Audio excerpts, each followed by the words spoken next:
star, we bout that A. We in the zone, we out here, yeah. Speeding the Good morning, everyone. Welcome to Hair of the Dog on your Monday morning. Today, we are very fortunate to have a very special guest with us to talk about a very serious topic, as well as something that's been going on in this country for far too long. But first, before we get into that very serious issue and introduce our guest, Andy Kennedy. Good morning, Andy. How are you? I'm wonderful. And the reason I'm wonderful on a Monday is because I'm retired. Yeah, I work with a lot of people who are retired, and they're just so casual. They're like, yeah, whatever. How was your weekend? Just like the rest of the week. They're all Saturdays, so how Exactly. nice. It's just kind of, and it's true what they say. You need one of those watches that tells you what day of the week it is. Because they all just kind of meld, right? It's like, so what did you do Wednesday? What day is it today? Friday. That's exactly right. So let's go ahead and introduce our very lovely and talented guest, Miss Rene Upshaw. Good morning, Miss Rene. Thank you for joining us. Good morning. Good morning to both of you. So we appreciate the time zone difference. We once had a very lovely guest on from California, and it was still dark outside, like 6 in the morning. So anybody who's further west, we appreciate them joining. Thank you. No, thanks for reaching out. I do appreciate it. Yeah. So just so everyone, if you don't know Rene, you should. Rene has. I follow her Facebook posts quite a bit because she always has such rich insight into current events, politics, policies, social justice issues, all of these things. And I wanted to bring her on to have a conversation that we are far overdue in having, and that was about Breonna Taylor. So first, for those of you who don't know who Breonna was, I'm going to bring up her picture. She's lovely. She's adorable. She was 26 years old. 26. She's just a baby. Yeah, we're all much older. So obviously, she had her entire life ahead of her. And she was shot 5 times and died in her own apartment. In her own bed. Yeah. Because and if Joe Biden gets it, he's having it charged. What? Did you not see that video? No. They asked his opinion of what he thought should happen to the police, and he said that, well, it should be adjudicated, and if the police are guilty, they should be charged. But so should Miss Taylor. Why? Oh, good Lord. Because he didn't realize she was dead. Okay, so this apparently death is not an excuse to disobey the law. Right. Posthumously, we're gonna convict her of what? Of what?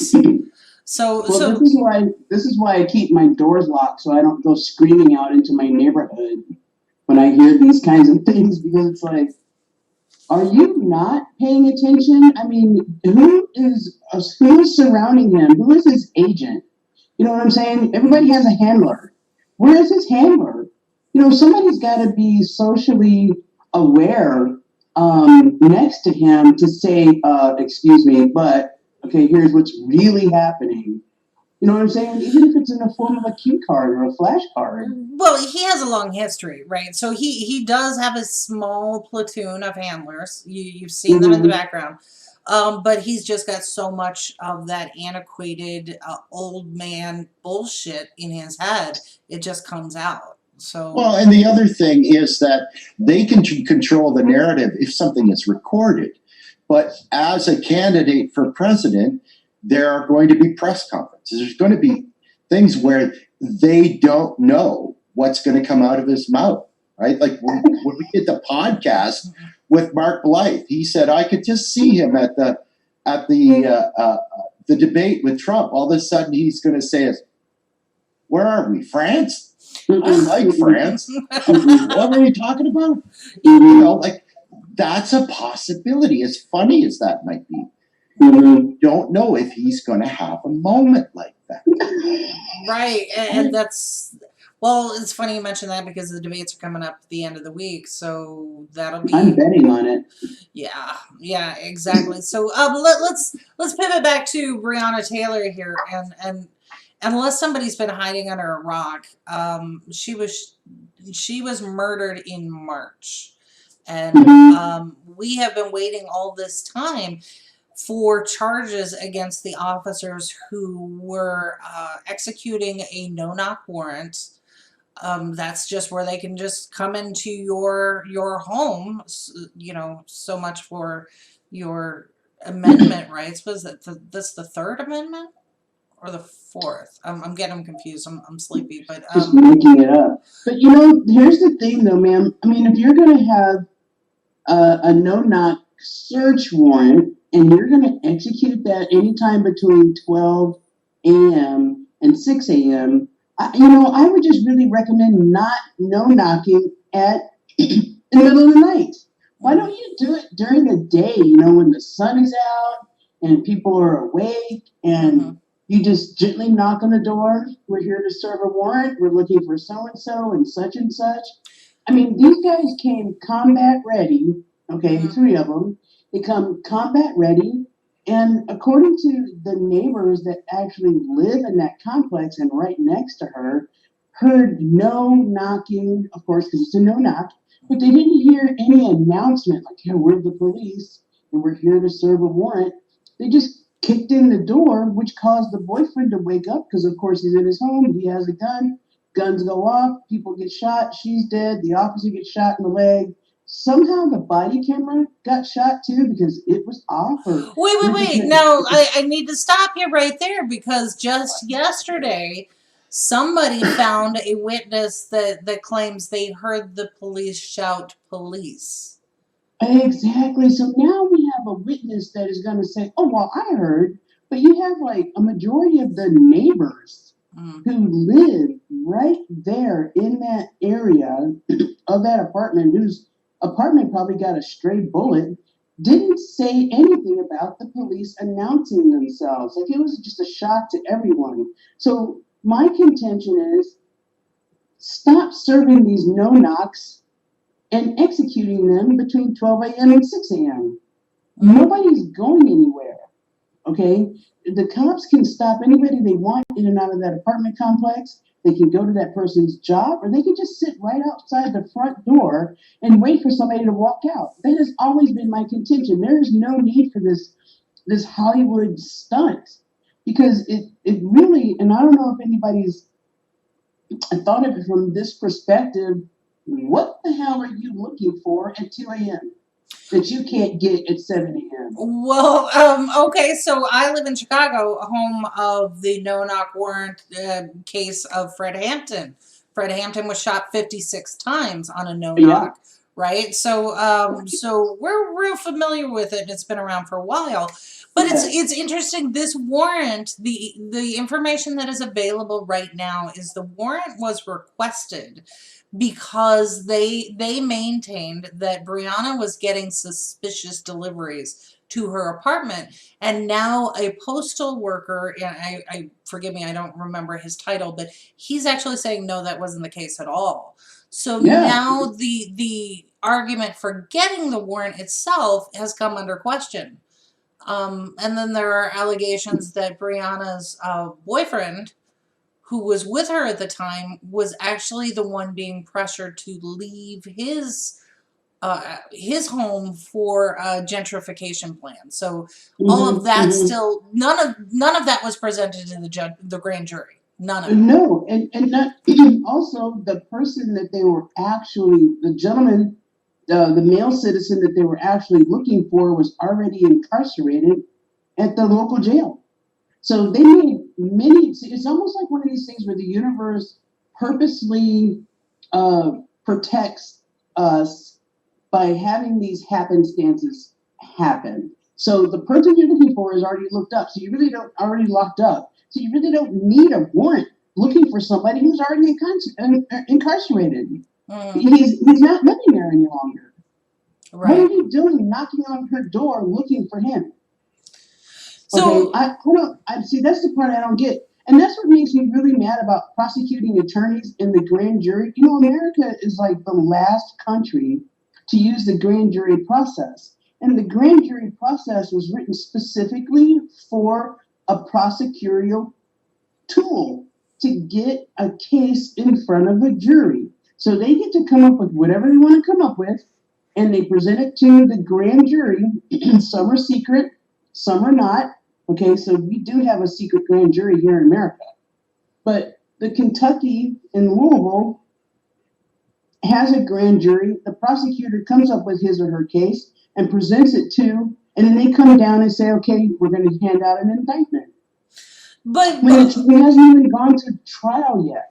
So right, then right. the public defender or the accused attorney comes in and they don't get all the information that was presented to the grand jury because it's a secret. And that's the problem with this particular prosecuting attorney. He's saying that he's not going to give up the transcript because it's a secret. Well, of course it's a secret because they don't want you to know, they don't want the citizens to know that you come up with some fabricated stories to buttress your intent. And your intent was to hand out an indictment, and his intent was to cover for the cops that were there, and so he won. When the people lose. So wait, let's back up a little bit. Are you suggesting, and so for people who don't really understand the difference between a grand jury and an actual trial with the jury or judge, it is a test to see if there's enough evidence to move forward.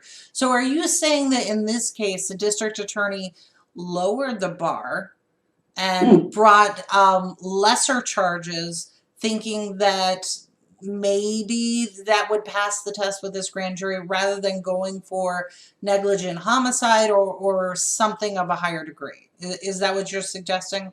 Yes. Why can't they just take it to trial? You know, stop treating us like we're stupid, like we're children, okay? We have enough TV law experience, okay? So we understand how criminal justice system works, all right? So something so heinous, but it's because the police are involved, okay? Because they don't want the mayhem that will come if they take it to trial and a jury of 12 find those three cops in any way responsible for the crime. There will be mayhem. Because then all the other times that this has happened throughout just American history, just so if you want to go back to like when Tamika Mallory says, okay, 400 years. So we'll just use 400 years of American history. If you allow these things to continue, there's always going to be this great divide, okay? Because like you said earlier in your program, that the media shapes what we know. And the media only wants to get to, you know, okay, we covered it. Okay, that's great. That's all the information that we need. We don't need any more. You know, they're not going to ask the question, where did this mysterious witness come from? You know, they're not going to delve into how the grand jury works, and they're not going to ask any questions. So when they push it out to the media, it's like, oh, okay, well, next. Because, you know, next week there's going to be somebody else who's going to be shot by a police officer, and we're going to go through this whole process again. I mean, yeah, what, 3 more days of September? You know, Right, it's right. not over. It's like every week. So I went out because, you know, to your point, what we're hearing in mainstream media and with these people who are the, you know, thin blue line advocates here, they were saying that the just didn't rise to the level to charge them with manslaughter or anything like that. So I went out and looked at Kansas law, Kentucky law in the Commonwealth, and the definition for first-degree manslaughter, not murder, but manslaughter, is an intent to cause serious physical injury to another person, causes the death of such a person or of a third person. So under that definition, if the police were there to serve a warrant, a no-knock warrant, and they were fired upon by this other individual, and then they end up killing, in this case, Brianna, why wouldn't that rise to the level of manslaughter? But the district attorney didn't even go for any of that. What No. he went for was recklessness. And real quick, I just want to put up a photo here of the crime scene outside of her apartment, so people understand this, because I know that I was not aware of how many shots were fired. So Mhm. in this photo, you can see all of the shell casings that remained. So Breonna Taylor's apartment, in the first picture in the top left, her apartment is to the right. It's a door that's slightly open. And then below that, next to that, are the other shell casings and the battering ram that was used to break into her apartment. And then below that is all the shell casings in the parking lot. So they were firing from the vestibule in front of her apartment door with all of her neighbors there, firing in the parking lot, and then one of the officers left the vestibule in the parking lot and fired through the bedroom window next to the patio with the blinds drawn and the curtains drawn. So he was firing in the line of his own officers as well as the next door apartment. Right. So that is what the charge was, that he was How negligent. scary is that? How scary is that? Why are you firing and you can't even see what you're shooting at? What the hell? Yeah. That is not good policing. You know what I'm saying? I don't think they trained the officers to fire into a window with curtains and blinds and totally blind to what's on the other side. What if one of the other officers, someone stumbled or dropped right into the room, and then he ends up shooting his own partner? Right. You know what I'm saying? They're not really thinking of the reckless endangerment that they're putting everybody. What if they don't know that he's on the other side of that window, that it's a cop on the other side of the window shooting into the apartment? They could have turned their guns and pointed them out the window. Well, that's exactly right. And Andy and I have talked about this. Like, I'm an advocate of responsible firearm ownership. And if somebody is breaking into my home, I'm going to fire back. Well, that's the point that I want to make, is that you have a gun culture in the United States where the guns outnumber the human beings 3-1, including children. You have the ability, now I'm not sure if this is a law in Kentucky, but I would imagine that it is, that you have, the law backs you to defend yourself and your property. It does. And then you have the police with a no-knock policy. My question to you is, what did you think was going to happen? Right. Maybe this is just an excuse to go out and shoot more people of color? Well, not just people of color, but it's just like the stand your ground laws. These are designed, in my opinion, kill the witness. These are kill the witness laws. Yes. So in this case, I have a right to defend myself in my home. If you cross my threshold without my permission, I can fire upon you and kill you. Right? So Brianna, had she actually fired at police officers, not knowing who they were in plain clothes, and then had, police across the chest there. But how many times do we see white supremacists and militia members with that same kind of, flak jacket and things like that? I would be concerned. Who is this person? You're asleep. So the battering ram comes and hits that sweet spot at the doorknob and the lock, and you're jolted awake. Like, oh man, somebody's kicking in my door. So of course you reach under the pillow or over onto the bed nightstand or what have you, and you unholster your gun and you cock it and you fire. Because here's my thing, like if somebody was kicking in my door and I heard police, police, police, police, I wouldn't shoot because I don't want to shoot a cop, right? So I don't want to shoot a police officer breaking into my home because then it's like, okay, well, maybe they got the wrong home or whatever, but they have identified themselves as the police for the sole purpose of not getting shot. That's why they, when I went to school for criminology at the University of Missouri St. Louis, when we were taught how to break into somebody's home as a police officer and how to serve a search warrant and everything like that. And the reason why you announce yourself as the police so you don't get shot. Of course. So if you don't announce yourself, you are going to get shot. Right. Period. And it doesn't matter if black, Asian, Ukrainian, it doesn't matter. If you do not announce yourself at the door, something horrible is going to happen. Especially in the culture right now, especially the way things are going on. And you've got white supremacists that have been empowered by the orangutan in chief, right?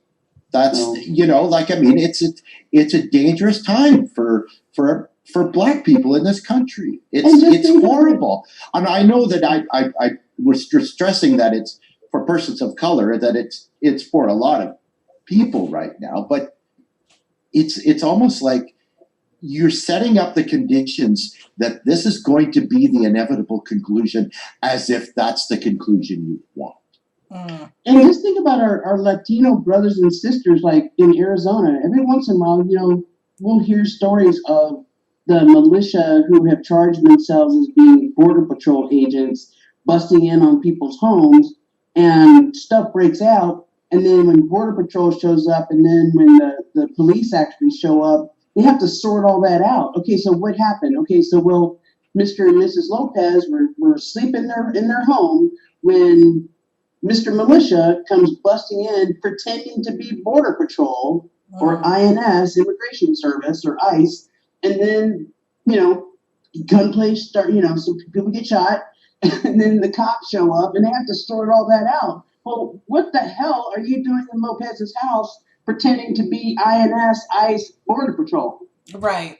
And to your point, for anyone who doubts what you're saying here, video has come out in the last 2 days of Louisville officers counseling militia members in regarding the protests on this grand jury information. So we have seen Louisville officers counseling them where to stand, where to be, not as protesters or First Amendment, but the militia themselves is presenting their argument that they are unofficially deputized and they are being treated that way. And all of that is highly illegal.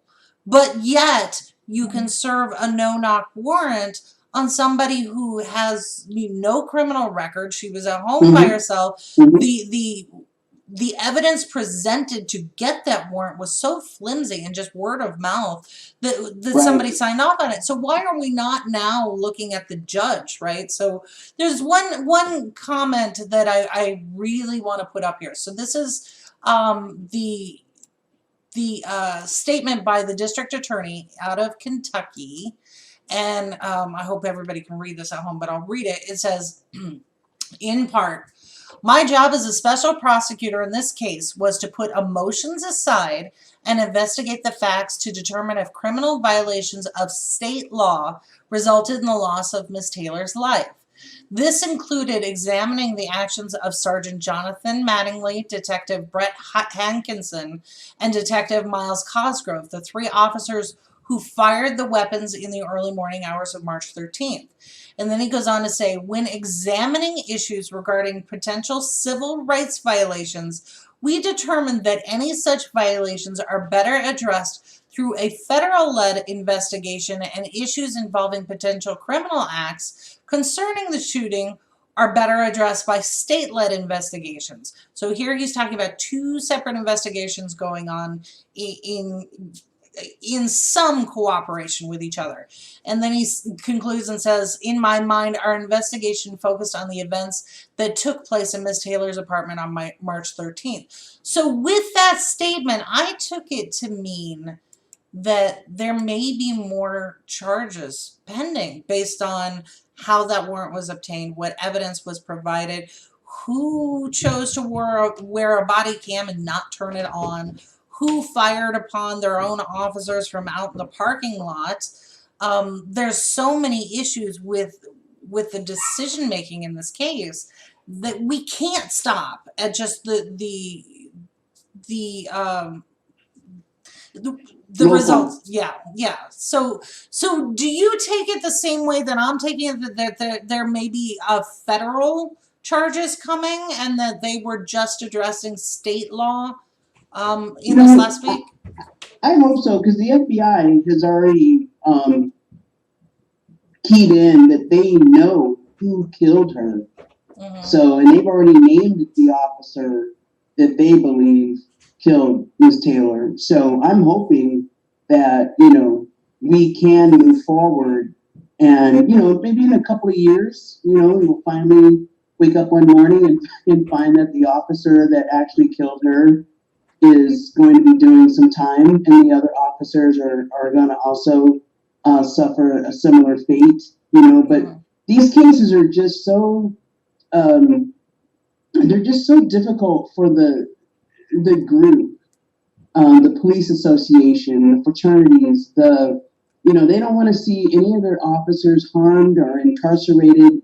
And it just seems to me that they will do, the fraternity, the union, the captains, whoever's associated with the local police department will do anything that they can to keep their officers out of jail and out of prison and not guilty.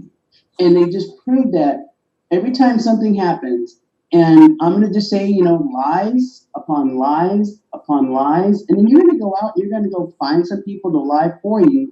And then the horrible thing that they did to Miss Taylor's boyfriend, they tried to get him to perjure himself and to take a plea deal to take the heat off of the officers involved in the situation.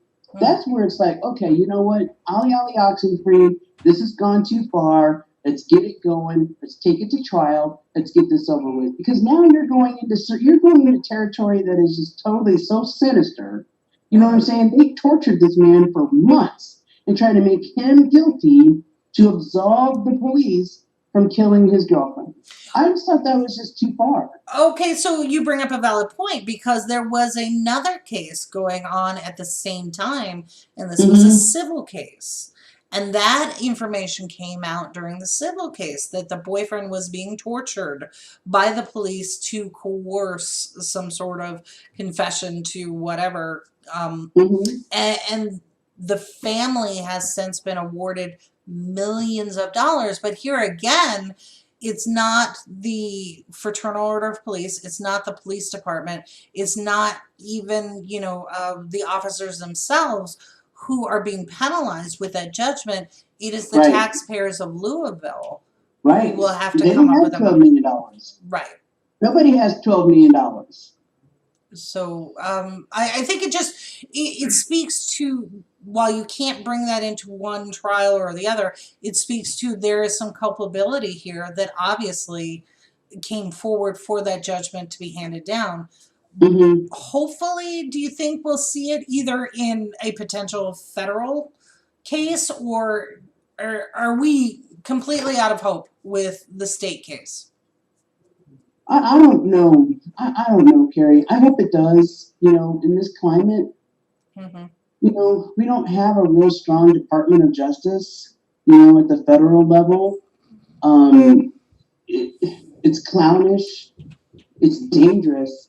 And I think, too, just because Taylor and her boyfriend are of color, I think it's really important for white people to understand how dangerous this is for white people. Because when it starts happening to white people with the occurrences that it's happening within the Black community, all hell is going to break loose because there's going to be no one left to defend what they've done because they, well, you let us do it to them and you let us do it to them. Now we're doing it to you. You can't stop us now. We can just walk up and just arbitrarily just shoot people and nobody can stop us because you didn't stop it then. You didn't care when we shot Shaniqua, and you didn't care when we shot the Lopez's, so we sure as hell, you're not going to care when we start shooting Biff and Binky. So it's just a lawless land. It's just a lawless land. And I think that is what bothers me the most. And then we walk around and we don't trust each other, and we're running to the car at Walmart because we don't want to have any interaction with people. It just totally just shreds the social contract and the fabric that we're, I'm just a big old peace snake. I just, hi, how you doing? How's everything going? Oh, we're not talking because, well, the cops are coming. And there's no justice in the land. So let me just get my fruit and get my milk and my cereal, and I'm just going to go back to my house and close the door. And that's a sad, sad society, but that's where we're going. And you know what the real sad part about it is that back in the 60s and the 70s, back when, social workers and psychiatrists and social and mental health was such a big thing, like, oh, we should really do something about this because it's not safe for the society. This is a public safety health issue. Okay, so now we don't have that anymore. We don't have people who are in positions of authority and power to come through and say, hey, you know what? We should really stop this because this is bad for the community at large, black, white, whatever. This has got to stop. So eloquently said. And for anyone who thinks that she's, like you said, the tree hugger, beatnik, peacenik person, this is already happening to white people too. We saw the case in, I think it was Arizona, where the gentleman was playing video games with his girlfriend. Police knocked, didn't identify themselves. He came out with his weapon in hand and ended up being shot in the back. In the back. Yeah. Yep. So cops aren't supposed to shoot people in the back unless they're running away. Right. Right? But then we really don't want to shoot people in the back because that's bad. It's like really cowardly, I think. I don't know. But it's got to stop. It is just, it has to stop. These police officers that are going well above their authority, they just need to be reined in. And that's what people don't understand about defund the police and what that actually stands for. Stop asking the police to do what they were never meant to do. Right. To be the sociologists of society and deal with people that have mental issues with the barrel of a gun because they're not trained for that. Nope. And they might have their own mental issues and they're the ones pointing that barrel of the gun. So there's a lot going on. But, people who write legislation to get tougher on crime, they're not really thinking of the larger picture or the consequences. And that's why I have such a problem with a certain someone who's running for president. He was told back in the 70s and the 80s and the 90s that this was going to happen if you continue on this road to just keep throwing money at the police, throwing money at law enforcement, building more prisons, creating all these situations when crime rates were down. So we don't need all this. We need that money to go to social service programs.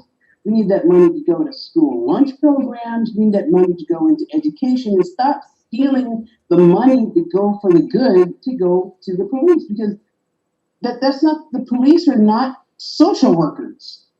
Right. Right.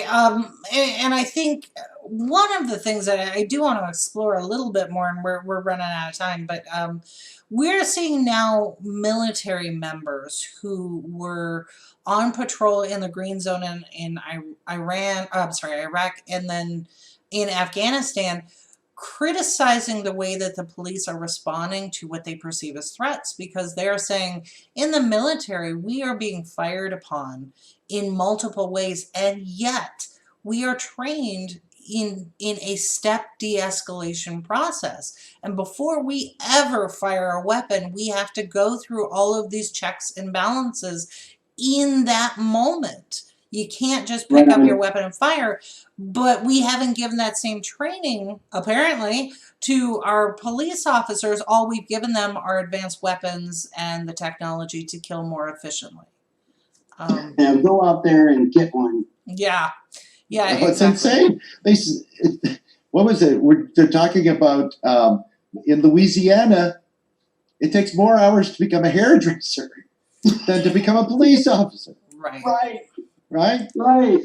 Yeah. Right. So, I drive a bus for the school district down here. I just spent the whole summer learning how to operate the bus and how to operate the bus with kids in it, and the law and the responsibility of driving a 26,000 pounds with kids on board. I got more training to be a bus driver than some of these officers get when they become police officers.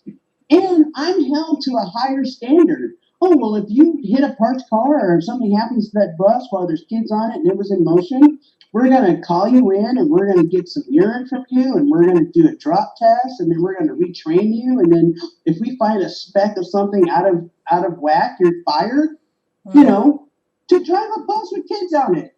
Right? Yeah. How long is it going to take me to learn how to be a bus driver? 2 months? Oh, I don't have that kind of time. I'll just become a cop. The sad part is that's true. That is okay, so this is where we are. But okay, Rene, thank you so much for weighing in. And like I said, I always love your posts. They're very insightful, and you kind of cut to the quick on these issues where we can have these cerebral arguments all day long, but you really bring it home. So I appreciate you joining us and sharing your insights, and hopefully you're right that we will see some meaningful justice finally, aside from just cutting the family a check. No, we already have one bit of good news, and that is no-knock warrants are no longer permitted in Louisville and across the state. So we did that everywhere. Yeah, so that's one piece of it, but we need to keep pushing because due process and equal protection are guaranteed under the Constitution for everybody. So I'm pretty much done with thoughts and prayers and Pelosi taking a knee. Yeah. You guys, you're funny, and Carrie, you're a beautiful person. Well, both of you are beautiful people. I'm just saying that was a really good one.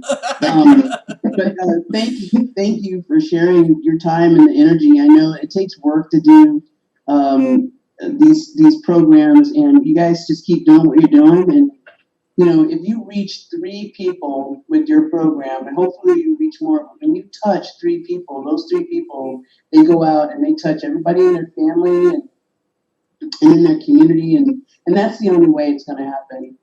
That's the only way. Well, if we'd love you to come back and talk some more. If you anytime. Okay, I'll keep paying my phone bill. Good job. Yeah, excellent. Love it.